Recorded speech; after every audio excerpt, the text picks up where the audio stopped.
नमस्कार, मैं रचना शर्मा चढ़ती कला टाइम टीवी देख रहे हैं सभी दर्शकों का स्वागत करती हूं। आप देख रहे हैं हरियाणा के समाचार। समाचारों की शुरुआत से पहले एक नजर आज के मुख्य सुर्खियों पर।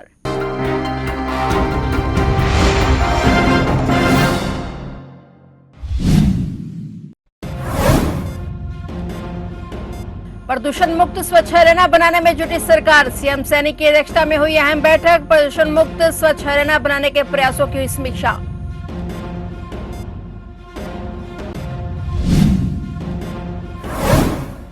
पंचकुला में स्वच्छता अभियान की शुरुआत। मुख्यमंत्री नायब सिंह सैनी ने किया अभियान का शुभारंभ। पीएम मोदी के दौरे से पहले खुद लगाई झाड़ू। एक पेड़ मां के नाम अभियान के तहत वृक्षारोपण।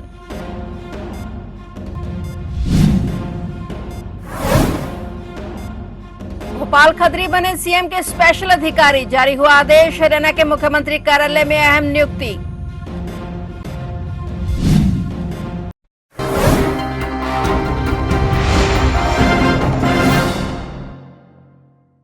और अब समाचार विस्तार से। हरियाणा सरकार प्रदेश को प्रदूषण मुक्त और स्वच्छ हरियाणा बनाने की दिशा में लगातार प्रयास कर रही है। इसी के तहत चंडीगढ़ में एक अहम बैठक हुई। मुख्यमंत्री नायब सिंह सैनी की अध्यक्षता में यह बैठक हुई है और इस दौरान सीएम सैनी ने प्रदूषण मुक्त और स्वच्छ हरियाणा बनाने की दिशा में चल रहे प्रयासों की समीक्षा की और बैठक में स्वच्छ हवा, हरित विकास और कौशल विकास से जुड़े विभिन्न विषयों पर विस्तार से चर्चा की गई। इसके अलावा विश्व बैंक के सहयोग से लागू की जा रही हरित ऊर्जा परियोजनाओं की प्रगति की भी समीक्षा की गई। बैठक में स्वच्छ वायु, हरित विकास और कौशल संवर्धन से जुड़े विषयों पर विस्तार से चर्चा की गई। विश्व बैंक के साथ मिलकर हरित ऊर्जा की दिशा में कार्य करने की प्रगति की भी समीक्षा हुई। बैठक में मुख्यमंत्री नायब सिंह सैनी ने संबंधित अधिकारियों को परियोजनाओं के कार्यान्वयन के लिए उचित दिशा निर्देश दिए। मुख्यमंत्री नायब सिंह सैनी की अध्यक्षता में हुई समीक्षा बैठक में प्रदूषण मुक्त और स्वच्छ हरियाणा के संकल्प को दोहराया गया, जिसमें राज्य को हरित बनाने और हवा की गुणवत्ता सुधारने के लिए कई अहम दिशा निर्देश जारी किए गए।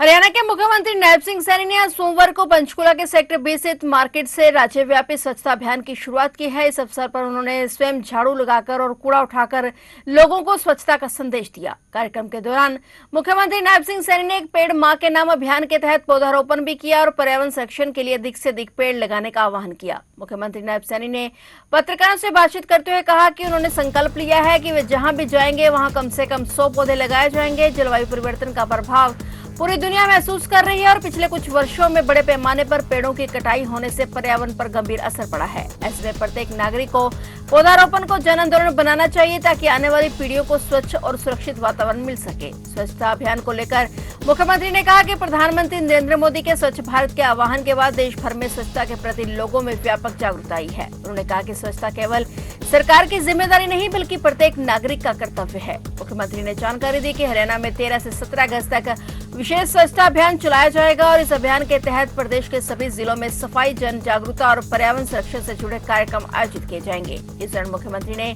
प्रधानमंत्री नरेंद्र मोदी के आगामी हरियाणा दौरे की भी जानकारी दी।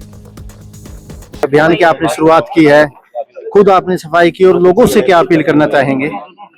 देखिए, देश के यशस्वी प्रधानमंत्री आदरणीय मोदी जी ने स्वच्छता का नारा दिया है। हम सब के लिए स्वच्छता जरूरी है और बड़ी गति से लोगों में इस बात को लेकर के एक बड़ा आप लोग देख रहे हैं, स्वच्छता के प्रति ध्यान आकर्षित हुआ है। देश के यशस्वी प्रधानमंत्री आदरणीय मोदी जी 17 तारीख को हरियाणा विजिट के ऊपर आ रहे हैं और पार्टी ने निर्णय किया है कि 17 तारीख तक हर रोज पूरे हरियाणा प्रदेश के अंदर स्वच्छता अभियान चलेगा और उसको लेकर के आज इसकी शुरुआत मैंने पंचकुला से की है। अलग अलग स्थानों पर हमारे मंत्रीगण, हमारे सांसदगण, हमारे विधायकगण, पार्टी के सभी पदाधिकारी इस स्वच्छता अभियान में जुड़ करके आदरणीय प्रधानमंत्री जी के उस संकल्प को आगे बढ़ाने का काम करेंगे। प्रधानमंत्री जी हरियाणा में आ रहे हैं, हम सब के लिए बड़े सौभाग्य की बात है। बड़ी परियोजनाएं हरियाणा को देंगे। एक हाइड्रोजन ट्रेन को हरी झंडी दिखाएंगे, वहां पर और भी बहुत सारी हरियाणा प्रदेश के विकास के लिए बहुत सारी परियोजनाओं के उद्घाटन और शिलान्यास भी आदरणीय प्रधानमंत्री जी करेंगे। उसी उपलक्ष्य में 17 तारीख तक ये हर कार्यकर्ता पार्टी का और मिलकर के सरकार के साथ स्वच्छता अभियान ये चल रहा है। सर, स्वच्छता और पर्यावरण एक दूसरे से जुड़े हुए हैं। आपने पौधारोपण भी किया है। प्रधानमंत्री जी का भी यही आह्वान है कि एक पेड़ माँ के नाम लगाए। मॉनसून सीजन शुरू हुआ है सर, इसमें लगातार पौधारोपण भी प्रदेश में देखने को मिल रहा है। सर, क्या कहेंगे सर पर्यावरण को लेकर लोगों से पेड़ लगाने को? आज मेरा अपील है, क्योंकि मैं जहाँ पर जाता हूँ मैंने भी स्वयं ये संकल्प लिया है कि जिस स्थान पर भी जाऊंगा 100 पौधे वहां पर हम लगाएंगे। आज भी यहाँ पंचकुला में एक पेड़ माँ के नाम 100 पौधे यहाँ पर लगाए गए हैं। और जो जलवायु परिवर्तन हो रहा है हम लोग सब देख रहे हैं कि जो पेड़ों की बहुत ज्यादा कटाई ये पिछले समय के अंदर हुई है। प्रधानमंत्री जी ने एनवायरनमेंट को लेकर के पेड़ अवश्य लगाएं, एक पेड़ माँ के नाम अवश्य लगाएं। आदरणीय प्रधानमंत्री जी का आह्वान है। मेरा भी प्रदेशवासियों से आह्वान है कि आप सब लोग एक पेड़ अवश्य लगाएं और उसकी आप परवरिश भी करें। हरियाणा सरकार ने मुख्यमंत्री कार्यालय में एक अहम नियुक्ति करते हुए भोपाल सिंह को मुख्यमंत्री का स्पेशल ऑफिसर शिकायत निवारण अधिकारी नियुक्त किया है। इस संबंध में आधिकारिक आदेश जारी कर दिए गए हैं। जारी आदेशों के अनुसार भोपाल सिंह की नियुक्ति तत्काल प्रभाव से मुख्यमंत्री हरियाणा के स्पेशल ऑफिसर के पद पर की गई है और आदेश में कहा गया है कि भोपाल सिंह रियो इस पद पर तब तक कार्यरत रहेंगे जब तक मुख्यमंत्री उन्हें इस जिम्मेदारी पर बनाए रखना चाहेंगे। आदेश में यह भी स्पष्ट किया गया है कि उनकी नियुक्ति से संबंधित सेवा शर्तें और अन्य नियम बाद में अलग से जारी किए जाएंगे।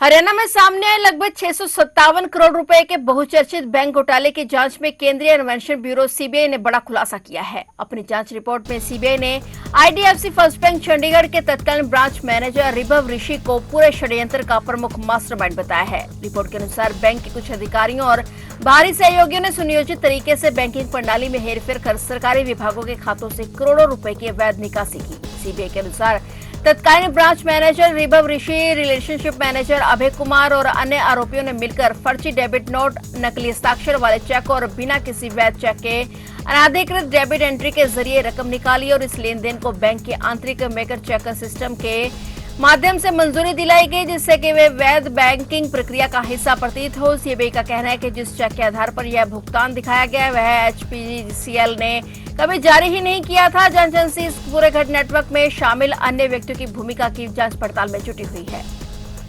कैथल पुलिस ने जिले में अब तक की सबसे बड़ी मादक पदार्थ बरामदगी करते हुए करीब 19 क्विंटल से अधिक डोडा पोस्त से भरा ट्रक पकड़ लिया है। पुलिस ने इस मामले में 6 अंतर्राज्यीय नशा तस्करों को भी गिरफ्तार किया है। बरामद डोडा पोस्त की अनुमानित कीमत करीब 3 करोड़ रुपए बताई जा रही है। प्रारंभिक जांच में सामने है कि नशा तस्कर मध्य प्रदेश से पंजाब डोडा पोस्त की खेप लेकर जा रहे थे। पुलिस से बचने के लिए तस्करों ने ट्रक के आगे एक प्राइवेट पायलट कार लगा रखी थी, जो रास्ते में पुलिस की गतिविधियों पर नजर रख रही थी और ट्रक चालक को लगातार सूचना दे रही थी। सूचना के आधार पर कैथल पुलिस की स्पेशल डिटेक्टिव यूनिट ने योजनाबद्ध तरीके से नाकाबंदी की और टीम ने ट्रक और पायलट कार को रोककर तलाशी ली तो ट्रक में भारी मात्रा में डोडा पोस्त मिला। मौके से कुल 6 आरोपियों को गिरफ्तार कर लिया गया। कार्रवाई की सूचना मिलते ही डीएसपी रोहताश जांगड़ा भी मौके पर पहुंचे और पूरी कार्रवाई का निरीक्षण किया गया। पुलिस ने ट्रक, पायलट कार और बरामद डोडा पोस्त को कब्जे में लेकर आरोपियों से पूछताछ शुरू कर दी है। पुलिस को पूछताछ में कई अहम सुराग मिलने की संभावना है।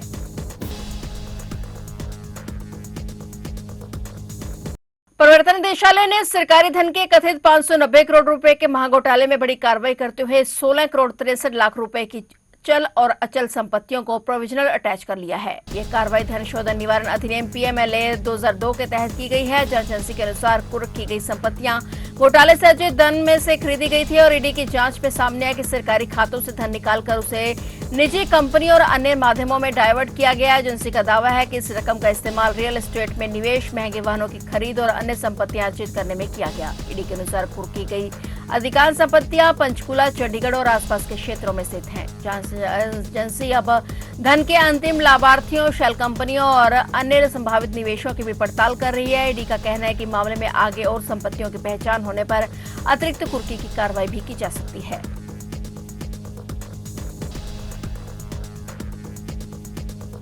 विशेष गहन पुनरीक्षण एसआईआर अभियान में नारनौल विधानसभा क्षेत्र जिले में सबसे आगे चल रहा है। छुट्टी के दिन भी बूथ लेवल अधिकारी बीएलओ घर घर पहुंचकर मतदाताओं के प्रपत्र भरने में जुटे हुए नजर आए। अभियान की प्रगति का अंदाजा इसी बात से लगाया जा सकता है कि 221 बीएलओ में से 52 अपना कार्य निर्धारित समय से पहले पूरा कर चुके हैं। चुनाव विभाग ने सभी बीएलओ को 14 जुलाई तक की शाम तक 100% कार्य पूरा करने के निर्देश दिए हैं। नारनौल विधानसभा क्षेत्र के 62 गांवों में कुल 221 मतदान केंद्र हैं जहां 2,14,257 मतदाता पंजीकृत हैं। प्रत्येक बूथ पर एक बीएलओ को विशेष गहन पुनरीक्षण का जिम्मा सौंपा गया है। बूथ नंबर 149 पर तैनात बीएलओ ने 5 जुलाई को ही अपना कार्य पूरा कर ले रिकॉर्ड बना दिया था और शेष बीएलओ भी लगातार मतदाताओं से संपर्क कर निर्धारित समय सीमा में लक्ष्य पूरा करने में जुटे हुए हैं।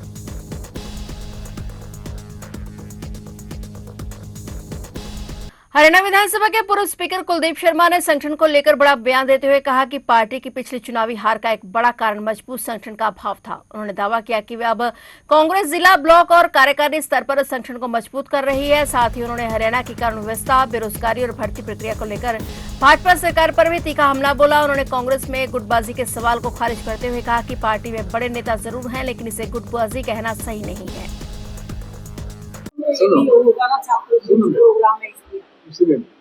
ये रदौर जो है वो कुरुक्षेत्र पार्लियामेंट का हिस्सा है, लेकिन डिस्ट्रिक्ट यमुनानगर का हिस्सा है, इसलिए वहां से वो लोग आए।